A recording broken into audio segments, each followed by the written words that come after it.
So actually it's a myth that hyperrealism is all about copying details one by one. The foundation is very important. You should understand the basic proportion of the portrait, the anatomy of the portrait, right? The expressionism, impressionism, a lot of styles, the contemporary art I'm talking about. Take the example of Picasso. So right, Picasso was father of Cubism, right? Hi everyone, I'm Hariprasad Sukumaran. Welcome to today's video. So in today's video, I'd like to discuss very important topic, that is the importance of fundamentals in art. So I used to get a lot of messages in Instagram, all that. So always the doubts regarding how to do the detailing, right? And how to get that hyperrealistic effect, all these things, right? So actually it's a myth that hyperrealism is all about copying details one by one. Okay, it's not like that. Okay, it's not just about copying the detailing. Okay, and I know there are a lot of people trying to do that, and there's a myth actually. Okay, and I have seen a lot of videos all about detailing everything. But understand, if you want to become a good artist long term, okay, if you want to get some kind of likes or attraction, you can do that. Okay, but it's very short term. You cannot become a good artist by just doing the thing about detailing, all that.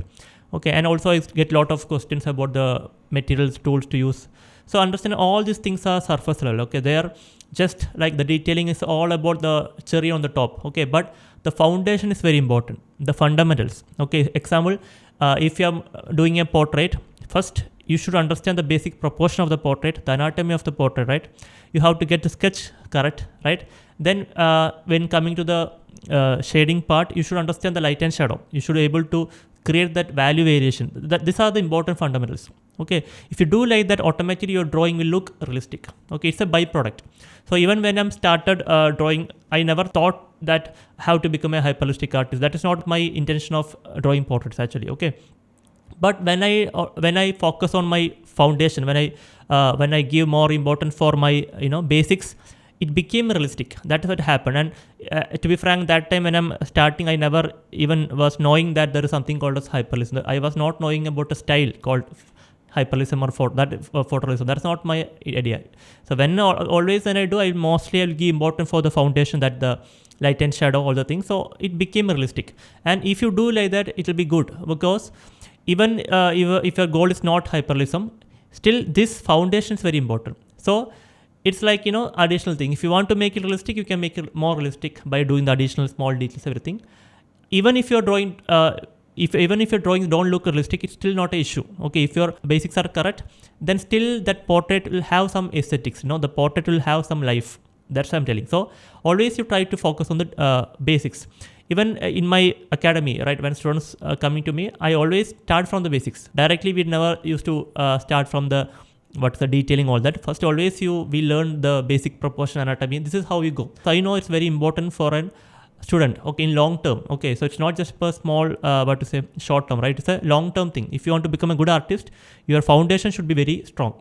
When I'm telling this like this, so it's not just about traditional realistic artists. Okay, so I know people who are doing modern art. Okay, so those who don't like traditional kind of art, those who are like to experiment, those who do, there are different styles, the expressionism, impressionism, a lot of styles, the contemporary art I'm talking about, the abstract paintings, right? So even if you want to become a good artist in that way, contemporary artist, still you should know the basics. Okay, I know this is bit controversy. People always think that the modern art, we don't want to understand the foundation. It's not like that. Okay, take the example of Picasso. So right, Picasso was known as one of the best modern artists, right? So he's the founder of a lot of styles. Example, the Cubism. He's the father of Cubism, right? He has created a lot of styles. So understand, if you take his story, actually he was very good at the traditional, academical drawing, because his father was an art teacher. So he started his training very young under his guidance of his father. So he learned all the fundamentals at very young age. So the if you take the anatomy, the proportion, so he had very good academical training. Understand? So if you take his earlier the paintings, you will understand that the portrait, he used to create very proper, traditional, conventional, the realistic portraits he used to create. Okay, later, as an evolution of artist, that happens naturally. He tried to break the rules. So he started breaking the rules intentionally, started experimenting with different styles. this is how the Picasso became a famous artist. And understand one more thing, the people recognized him, or the people approved him. It's because people know that he can create proper traditional drawings. Okay, he has the skill. He already proved that he has very technical knowledge. Later he intentionally broke the rules. If he was not doing that, if you are directly if you have started like that, maybe he might not get that recognition what he's getting. What I'm telling is, it's not always 100% what we have to first do realism, then you have to go. I'm not telling that. I'm not telling about that process. I'm telling he actually got more recognition because people knew that he is capable of doing very proper traditional convention, because already he was very good at technical skills. And so later he started to break the rules intentionally to come to just go away from this traditional art. He want to come out of the box. That's the reason. So even his paintings, or abstract paintings, or many water paintings, if you take, it has still some of the conventional styles you may observe. Okay, so if you talk about the composition rules, the color theory, all that, you can see that he still use some of the basics. So I'm not telling that always you have to use. Okay, you can experiment, you can do whatever you want, because after all, art is all about expression. That's fine. But it's always good to break the rules intentionally. So it's not just, so there's a difference between ignorance, that is not knowing the rules, and breaking the rules intentionally. So I think he only told that, so first you have to learn the rules like a professional, then break it like an artist. Okay, so this is how you should think. Okay, so whatever the idea may be, always you should learn the basics very clearly, and this will be it will increase your confidence as an artist, plus the understanding will be very good. And another thing is, see, when we learn about the basics, you have better understanding about an art, like like a big picture. So example, coming to the mediums, right? We have different mediums, right? Maybe charcoal, watercolor, acrylic, oil, everything. If you don't know the basics, always your mentality will be different. You will be treating everything as a separate thing. So I have seen some of my students also. So when I'm talking about the watercolor, it's a total different thing for them. When I'm taking oil paint, it's different things. Not like that. Okay, because I always focus on my basics. I know this, even I don't want to learn everything separately. Definitely the tools, right, the techniques may be different from different mediums, but the basics always remain same. So for me, to an extent, I be able to do any kind of medium. I'm telling to extent, because every medium it takes time to become perfect in that. That's there, because there's something, you have to do a lot of practice, any medium, but still the basics always remain same. So for me, even watercolor or acrylic or oil, it is easy for me to go to new medium, because everywhere the basics remain same, especially coming to the values, the light and shadow, right? Everything's same everywhere, right? Only the style difference, there were different techniques, tools, everything different, but the basics remain same. So if you understand like this, right, if you make your foundation very strong, it's easy for you to even try different styles, and also you have more freedom as an artist, because you know what you're doing.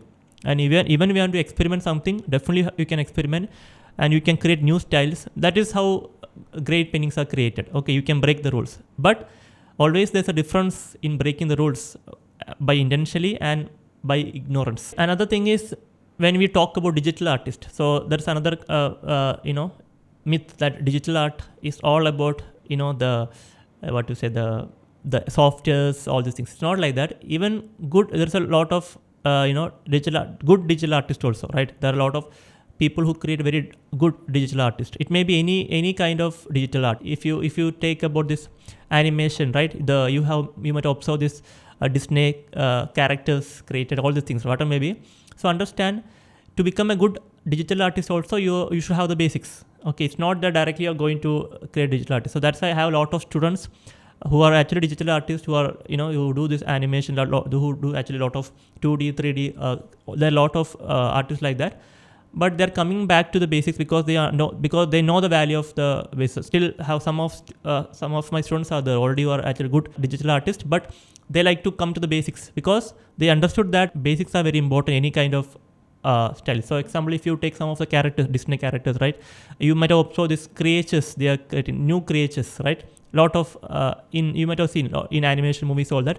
So example, if you have a different a modification of a human being, understand for that, to do that, to create the creature also, you should know the basics. What is the basics anatomy of a skull, human skull, right? You should know the basic proportion. From there you can modify. This is how it is. So always there is a starting point. That's I'm calling about. That's I'm telling about the foundation. That foundation is very important. From there you can modify. Example, you can if you know the proportion, our basic proportion, that you can break it.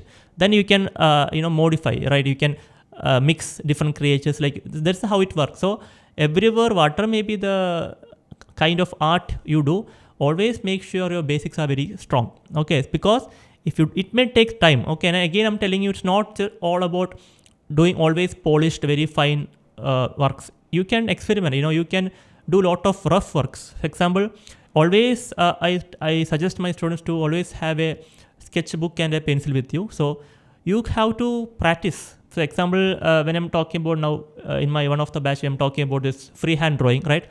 So there it takes time. It's now freehand. If you want to draw a portrait freehand, it takes time. It's not just about copying. You should develop the hand-eye coordination, right? That will take time. So you have to keep on practicing to become good at basics. Daily you have to do some kind of portraits, freehand, anything. So what I'm telling that this is how you can develop the basics.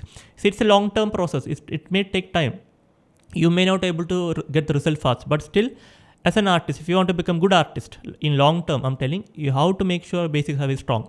So all the basics, okay, what you're talking about, there's the proportion anatomy, right? The perspective drawing, different type of perspective. What is 1-point perspective, 2-point perspective, gesture drawing, right? The cross contour lines, the edges, the soft edges, hard edges, getting my point. So all the things, the color composition, the color theory, what is saturation, what is color temperature, every basics, okay.